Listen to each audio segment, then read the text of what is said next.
notre invité ce matin, Sylvain Maillard, député Ensemble pour la République de Paris. Bonjour Sylvain Bonjour Maillard. Jean-Jacques Bourdin. Anciennement député Renaissance, ça a changé. Vous d'ailleurs dirigiez le groupe Renaissance à l'Assemblée nationale. Sylvain Maillard, d'abord les Jeux Olympiques terminés. Vous avez un pincement au cœur un peu ? Oui, un vrai pincement au cœur. C'était une parenthèse extraordinaire quand même, évidemment pour la France, mais pour Paris, pour ma ville. Je crois une ambiance. Je compte beaucoup sur l'héritage de Paris. Peut-être qu'on en parlera de tout ce qui doit.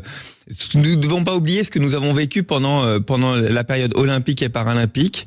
Une ambiance extraordinaire, mais aussi une organisation, des policiers partout qui font que la ville est apaisée, une ville extrêmement propre. Voilà, des choses qui, je crois, alors justement, je trouve qu'il nous faudra faire perdurer. La sécurité assurée, une ville propre, mais comment fait-on pour poursuivre tout cela ? D'abord, pour la sécurité... On ne peut pas garder les mêmes effectifs de police en permanence dans la ville et autour de la ville. Vous avez raison, il n'y avait pas que de la police. Il y avait aussi beaucoup de sécurité, de la RATP, dans les stations de métro. Je crois qu'il nous faut voir plus de bleus dans la rue. Je l'ai dit au préfet de police, je l'ai dit à Gérald Darmanin, qui en est pleinement conscient. Il nous faut plus de présence visible, de sécurité dans la rue, parce qu'on voit que ça apaise, tout simplement. Ça apaise. Et donc, il faut que ce soit plus visible. Je crois que dans l'organisation de nos forces de sécurité à Paris, par exemple, je crois qu'il y a aussi à réfléchir comment faire. Bon. Parenthèse merveilleuse cet été avec les Jeux, et voilà que nous replongeons dans la vie politique. Vous avez replongé dans la vie politique, Sylvain Maillard, avec un nouveau Premier ministre. J'ai envie de vous poser la question, Michel Barnier. Est-ce que Michel Barnier est aujourd'hui condamné à l'impuissance ? Non, c'est un Premier ministre d'abord qui doit construire son gouvernement et qui se doit construire un budget. On sait très bien que la vie politique, le budget est le moment fort, en tout cas la vie parlementaire, essentiel pour notre démocratie. C'est son travail. Ce qui est certain, c'est que la conjoncture est compliquée, conjoncture financière, conjoncture économique, et puis la conjoncture politique. Le président de la République a pris du temps pour trouver la bonne personne. Moi, je crois que c'est la bonne personne dans une situation difficile. Maintenant, il nous faut construire avec lui dans une exigence. C'est pas un Renaissance, vous l'avez dit. C'est pas un Premier ministre de notre famille politique, mais c'est un Premier ministre qui a été choisi par le président de la République. Vous l'avez placé sous surveillance ? Non, nous sommes le premier groupe. C'est un peu ce que dit Gabriel Attal. Pardon. Nous sommes le premier groupe politique. En taille, sans députés, qui accompagne qui accompagnera la politique gouvernementale. Notre but, c'est de faire en sorte que nos idées, évidemment, soient reprises, mais aussi d'assurer une stabilité.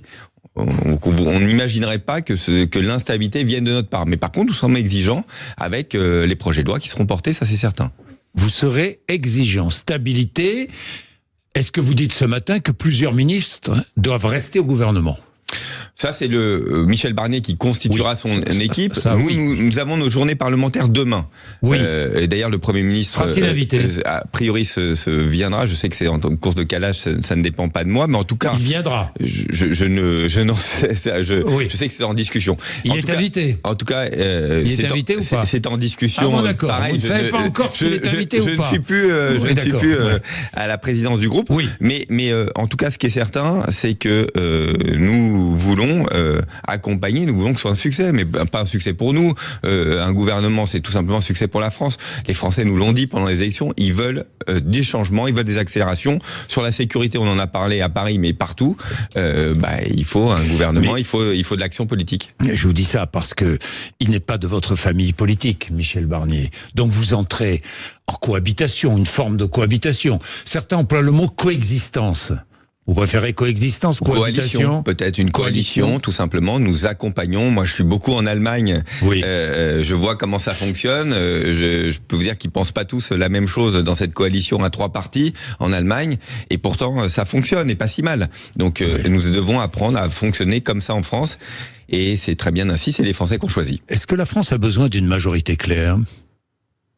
En tout cas, elle l'a pas, en tout cas, à l'Assemblée nationale. Vous savez pourquoi je vous dis ça ? Parce que c'est Marine Le Pen qui disait ça hier matin. La France a besoin d'une majorité claire.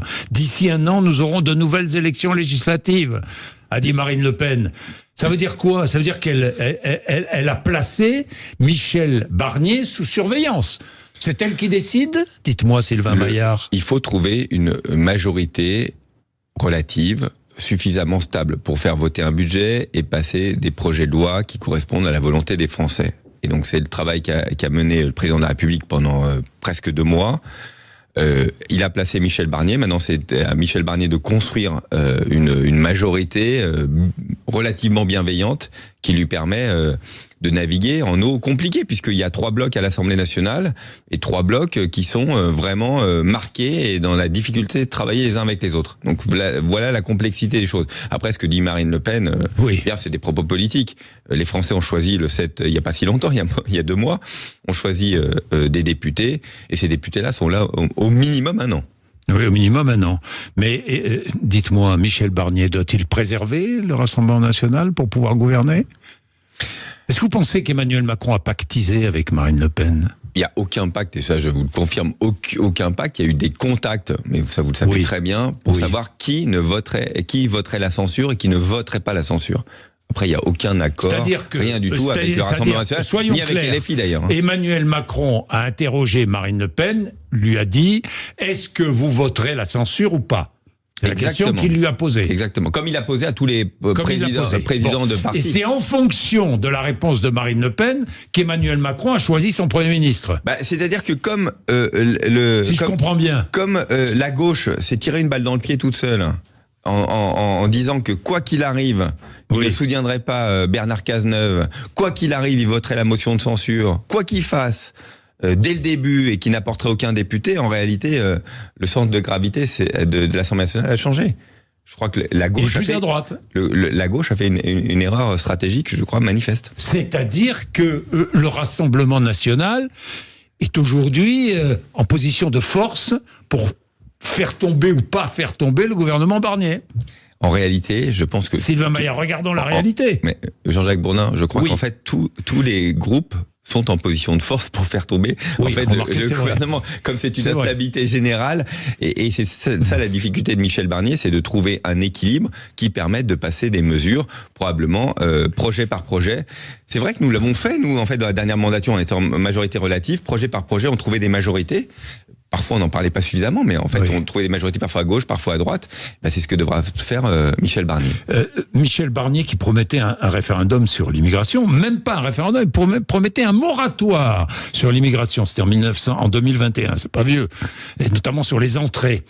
Il faut qu'il applique cette promesse. Nous avons voté une loi immigration, c'était il n'y a pas si longtemps, moins d'1 an. Je vous rappelle, on a eu beaucoup de débats, je suis venu d'ailleurs à votre antenne en parler.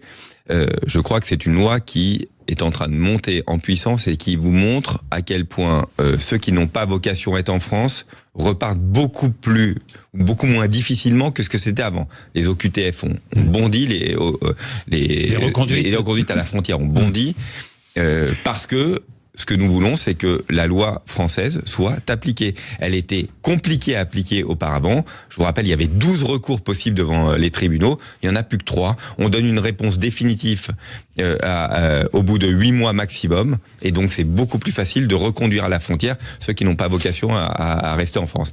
Et je crois que nous sommes en train de trouver un équilibre. Par contre, ceux qui viennent bosser, qui ont un droit, qui ont l'autorisation de travailler, c'est moins compliqué qu'avant. Marine Le Pen demande l'organisation de référendums. C'est ce qu'elle demande à Emmanuel Macron. Faut-il organiser, des référendums sur le pouvoir d'achat, l'immigration, la sécurité, la santé ? Pourquoi pas? Vous savez, les référendums, c'est aussi c'est facile, un micro. Après, il faut poser une question. Il faut trouver la bonne question. Il faut que ce soit dans le champ d'application d'un référendum. C'est pas aussi facile. On peut pas poser n'importe quelle question du fait de notre constitution. De toute façon, il faut jamais avoir peur de ce que va dire et du vote du peuple. Au contraire, se tourner vers le peuple, c'est toujours mieux. Et surtout s'il y a un blocage. C'est vrai que j'entends quand il y a un vrai blocage, un sentiment qu'on peut pas aller plus loin. Au fond, redonner la parole au peuple, c'est ce qu'a fait le président de la République le 9 juin. Quand connaîtrons-nous le nouveau gouvernement de Michel Barnier? Vous avez des infos? J'en ai aucune idée. Mais vous participeriez à un gouvernement Barnier? Ce qui a été dit, Jean-Jacques Bourdin, c'est qu'il voulait le faire dans la semaine, parce qu'on a un budget à voter. D'ailleurs, il commence dès cette semaine, dès aujourd'hui, le budget à l'Assemblée nationale. Et évidemment, tous les jours qui passent, déjà dans un budget compliqué à construire, et tous les jours qui passent, évidemment, rendent encore plus compliqué la construction. Donc, nous, ce que nous voulons, c'est très vite qu'il y ait une équipe qui est capable de porter un budget et de pouvoir être face aux parlementaires pour pouvoir le voter, l'amender, parce que c'est aussi une course contre la montre avant le 31 décembre. Il y aura une session extraordinaire de l'Assemblée nationale ou pas? Écoutez, on rentre le 1er octobre, on est donc déjà, il n'y aura pas de session extraordinaire. Je sais qu'il y a des discussions. Nous sommes déjà le 9. Il y a des discussions. En réalité, tant qu'il n'y a pas de gouvernement, je vois pas bien l'intérêt d'avoir une session extraordinaire. Alors, le budget. Parlons du budget. Parce qu'il y a évidemment une urgence, hein, on est bien d'accord. Les arbitrages ne sont pas rendus, les lettres plafonnant les crédits des ministres ont été envoyées avec un mois de retard, le nouveau ministre de l'économie n'est pas connu. Est-ce que c'est le 1er octobre? Théoriquement, premier mardi d'octobre. C'est le 1er octobre. Et oui, mais la discussion, la présentation du budget, on va la retarder, vous pensez? Est-ce qu'il faut la retarder? Il faut regarder la contrainte dans laquelle nous sommes. S'il y a un peu de retard, au fond, c'est pas grave. Il y a un peu de souplesse dans la gestion du budget. Mais en tout cas, ce qui est certain, c'est qu'au-delà du calendrier, c'est de trouver les équilibres budgétaires. Et c'est ça qui va être extrêmement compliqué. Il nous faut faire des économies. Je le dis depuis longtemps. Nous vivons au-dessus de nos moyens. Donc, il faut faire des économies et réfléchir. Et non pas, de mon point de vue, non pas que des coups de rabot. Je crois qu'il faut faire des choix politiques. Lesquels C'est ça que nous aurons comme dans les discussions qui vont venir. Quels sont les choix? Parce qu'il va falloir trouver des dizaines de milliards d'économies. Et donc, ce ne sera pas uniquement 200 millions, 100 millions, qui sont déjà difficiles à trouver, mais c'est de dire, c'est des politiques économiques que nous suivons, qui ne sont pas efficaces. Je crois qu'il va falloir vraiment cette fois-ci peut-être aller jusqu'au bout. Cet argent, et peut-être nous aurons la majorité pour faire des écononomies. Mais il y a pas 1000 manières de faire des économies. Il y a plein de choses sur lesquelles il faut s'interroger. C'est-à-dire que sur des fonctionnements, vous savez, très longtemps, j'ai dit sur le crédit impôt recherche, je pense que par exemple, comment le réinterroger? Est-ce qu'il va bien au truc? Je pense sur la politique du logement, est-ce que ça favorise pas plutôt les propriétaires plutôt que les locataires? Quand on donne des aides qui, au fond, terminent dans la poche du propriétaire. Il y a plein de choses sur lesquelles il faudra que nous nous interrogions, parce c'est là des milliards et des milliards de politiques publiques où nous dépensons de l'argent qui, probablement, n'est pas suffisamment efficace. Quand il y a moins d'argent, il faut que chaque euro dépensé soit parfaitement efficace. Sinon, on ne doit pas le dépenser. Et puis se rentrer dans une trajectoire, parce qu'on ne pourra pas tout faire sur ce budget-là, évidemment, mais rentrer dans une trajectoire, parce que nous sommes inscrits en 2027, être à 3%, on s'est engagé auprès de Bruxelles, être à 3% de déficit, et il faut tenir, quel que soit le gouvernement, il faut tenir cet engagement. La réforme des retraites, on ne touche pas à cette réforme, Sylvain Maillard? Vous demandez à ce qu'on ne touche pas à cette réforme? Je le dis tout le temps, c'est une réforme qui était impopulaire. On a accepté, nous avons endossé l'impopularité. Pourquoi? Parce qu'un jour, on ne pourra plus payer les pensions. S'il n'y a plus assez de rentrées financières, on ne pourra plus payer les pensions. Et donc nous, on dit, il faut garder cette orthodoxie financière, il faut travailler jusqu'à 64 ans. Regardez, dans les autres pays, c'est comme ça que ça se passe, 64, 65, 67. Il nous faut travailler un peu plus, pour ceux qui le peuvent, pour pouvoir financer les retraites. Parce que nous sommes une société qui vieillit, nous avons de moins en moins de gens qui travaillent, et de plus en plus de gens qui seront à la retraite. Donc on ne touche pas à cette réforme. Donc vous, à l'Assemblée nationale... Après, on peut parler sur la pénibilité, il y a plein de choses sur lesquelles... Une réforme des retraites, elle n'est jamais finie, il y a toujours d'autres réformes qui enchaîneront, il y en aura d'autres. Mais je le dis, les 15 milliards que doivent rapporter par an supplémentaires cette réforme des retraites, nous en avons terriblement besoin. Est-ce que la manifestation initiée par la France Insoumise a été un échec, selon vous? Moi, j'en ai marre des coups de médiatiques en permanence de LFI. En fait, ça me fatigue. Je vous le dis. C'est-à-dire j'en ai marre. Tous les jours, il y a un nouveau truc, une destitution, une attaque de ceci, une manifestation. Enfin, en fait, ils passent leur temps à vouloir faire du buzz pour qu'on parle d'eux. En fait, ça ne m'intéresse pas. En fait, ce que fait la France Insoumise, dans ce qu'ils sont, dans cet extrémiste, ne m'intéresse pas. Ce qui m'intéresse, c'est qu'est-ce qu'on peut faire pour changer concrètement la vie des Français. Est-ce qu'il y a une bienveillance médiatique, selon vous ? En tout cas, on doit, je pense, dans le fonctionnement médiatique, on doit avoir de l'actualité. Et en fait, la France Insoumise crée de l'actualité tous les jours. Et donc, tout le monde se positionne par rapport à ça. Moi, ça m'intéresse pas. Ils font 25 000, je crois qu'il y a 25 000 personnes à Paris. Dis la police. Ok, 25 000 personnes, c'est un match de Ligue 2. C'est-à-dire les matchs de Ligue 2, il y en a permanence. Non, vous vous rendez compte, ça va dire que dans tous les médias, on ne va parler que de ça, alors qu'il y a 25 000, il y a l'équivalent des spectateurs d'un match de Ligue 2. Et vous savez quoi, il y en a partout plus en France, au niveau national. Tous les week-ends. Bon, oui, 25 000 en Ligue 2, c'est rare. Mais enfin bon, c'est quand même beaucoup et peu. Des beaux matchs. Beaucoup et peu. Manifestations, vous les avez regardées quand même si ça vous intéresse pas. Beaucoup de manifestants en soutien des Palestiniens. Bah oui, vous avez vu ? Qu'est-ce que ça a à voir avec une opposition à Michel Barnier ? Rien du tout. Rien du tout, ça interroge.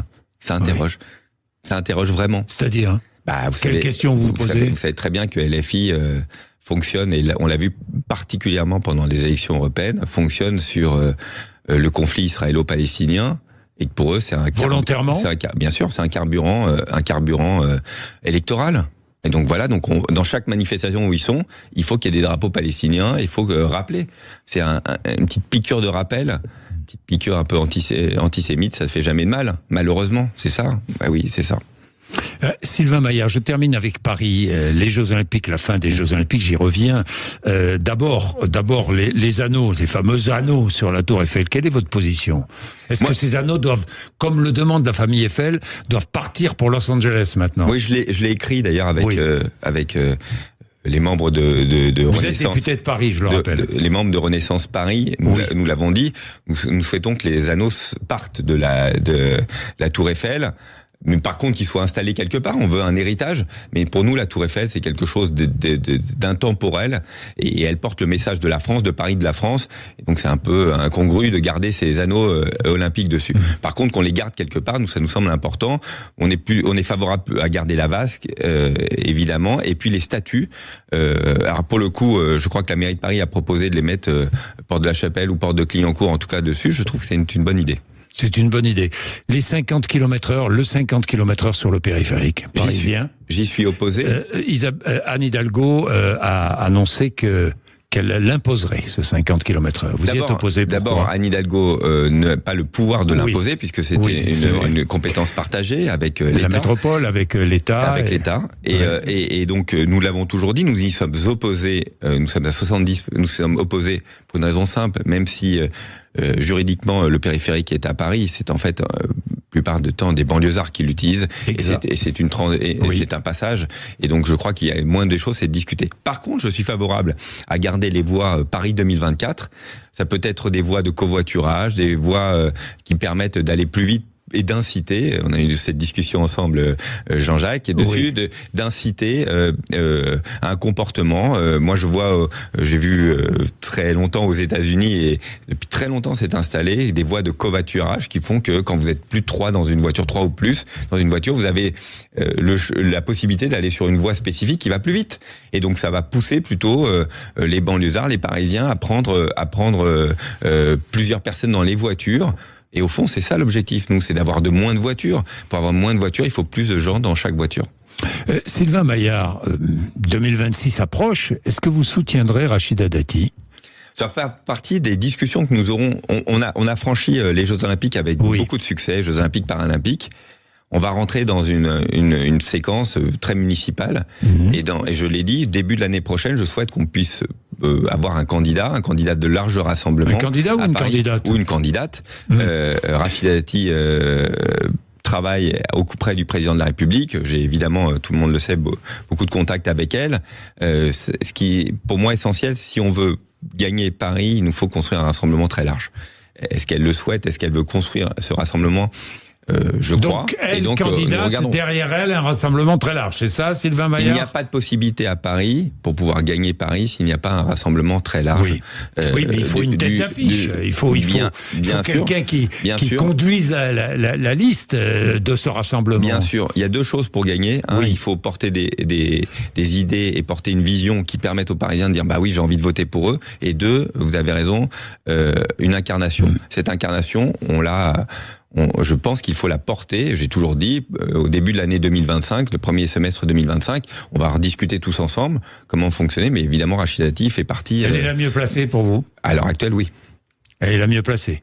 À l'heure actuelle, quand on regarde, oui. Ce rassemblement. Mais je le pense. En tout cas, à l'heure actuelle, oui. Mais je le redis. Pour construire un rassemblement, ça prend un peu de temps. Et puis il y a une temporalité. La temporalité, c'est le début de l'année prochaine. Bien. Merci beaucoup, Sylvain Maillard, d'être venu nous voir ce matin sur l'antenne de Sud Radio. Patrick Roger sera avec vous juste après les informations de 9h. Merci.